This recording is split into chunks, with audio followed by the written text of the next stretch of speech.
subscribe to my YouTube channel, Pritina. So as I said in my previous video, today I'm telling you about the Agbawe quarter.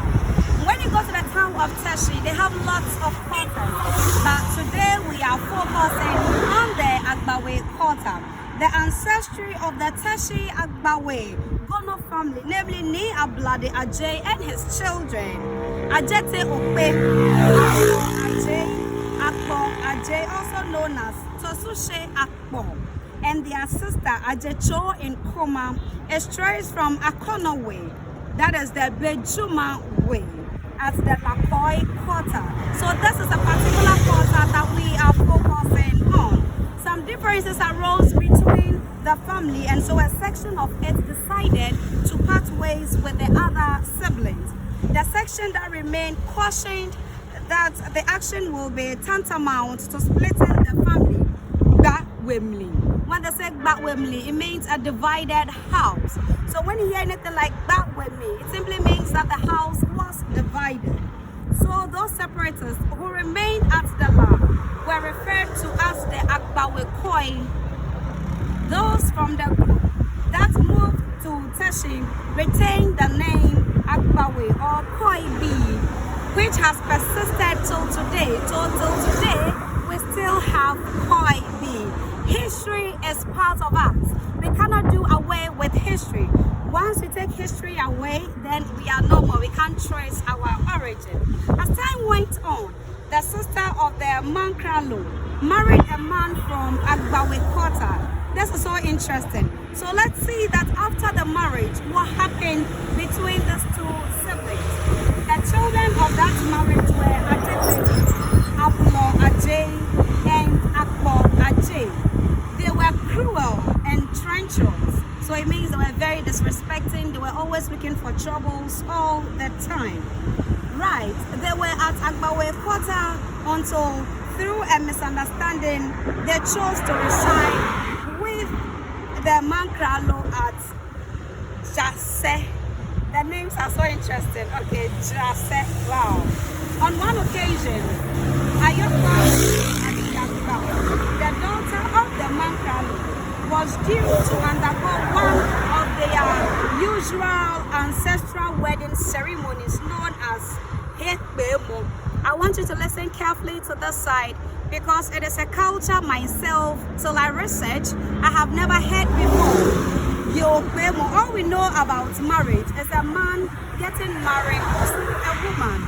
But let's read on and see what happened during this marriage ceremony. The rule of that custom was that the woman who was marrying herself, I hope you got me, the woman was getting married to her own self, would smear her hair on the day of the wedding with the excreta from the entrails of a sheep, and she will be carried high. Wow. Today, I don't think that culture can ever come to pass. No, we can't repeat it. With a piece of cloth around her waist, on the shoulders of a man, with both her hands being supported by two or more men, and will be paraded along the streets with a sacred song. So now let's learn this song. Asayo mele ae, ayo mele ae, asayo mele ae, ayo mele ae, asayo mele ae, ayo mele ae. Right, let us continue with our beautiful and very interesting story.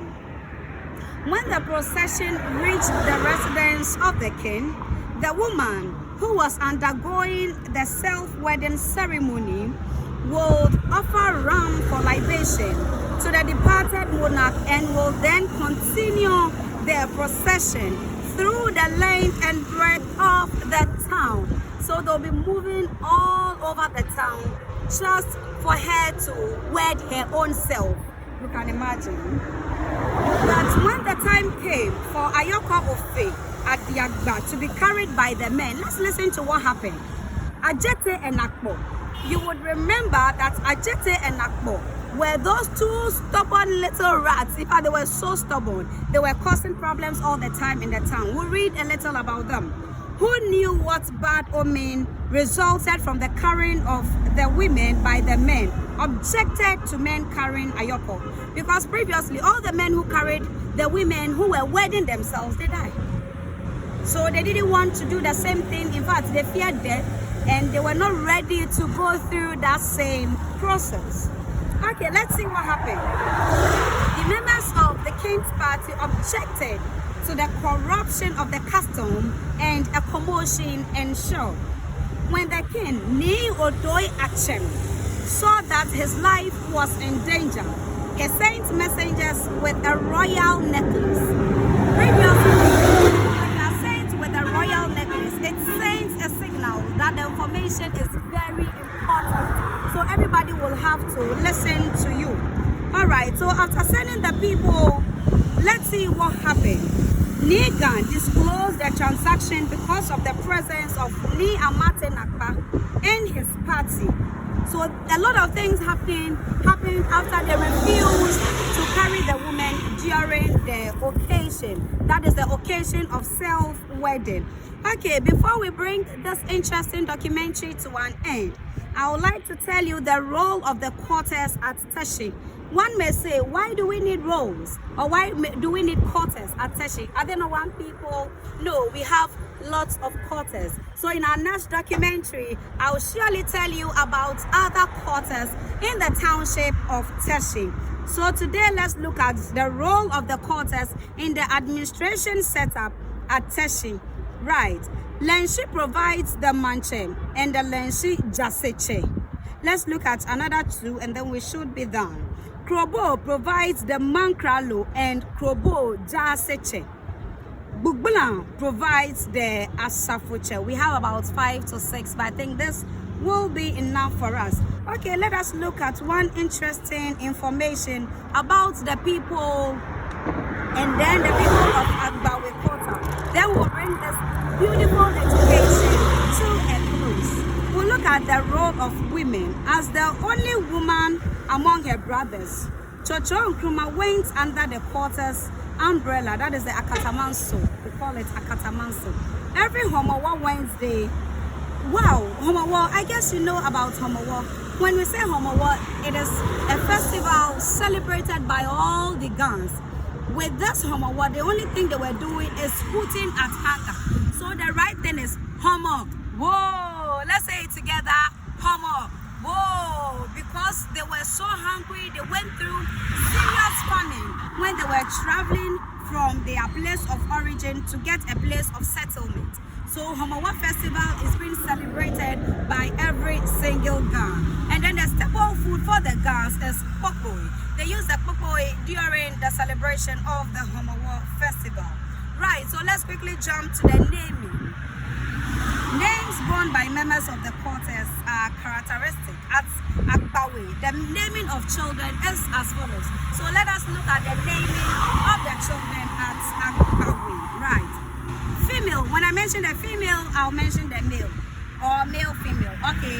Ladies first. So let's go female, male. Ajele, Ajete. If the female is Ajoko, then the male is Ablo. Ajekai for female, Akpo for male. Chocho for female, then we have Kwe for male. Ashami for female, and then Sia for male. Let's look at one interesting name that you could hear the Fantis also naming their kids the same way. This is to tell you that all Ghanaians, we are one people. But when we started dividing ourselves, well, I am from the Volta region, I'm from the northern region, then our language began to change. But if you listen to our language very well, you realize that there is a bit of language in every other language. That is to say, if you are speaking Ewe, you would hear a little of Ga in Ewe, a little of Dagbani in Hausa. That is to tell you that we are one people. Right, let us look at the name Bochi. Fanti is also named Bochi. Today I'm here to tell you that Gans, we also name Bochi. Bochi for male and then Bochi for female. We have Akron. This is to tell you that some of the Gans came from Ekropon. We have Akron for a male and then we have Akron for female. All too soon, we have come to the end of our interesting documentary. Kindly do well to subscribe to my YouTube channel because in some few days from today, I will be telling you about the other quarters of the town Teshie. And then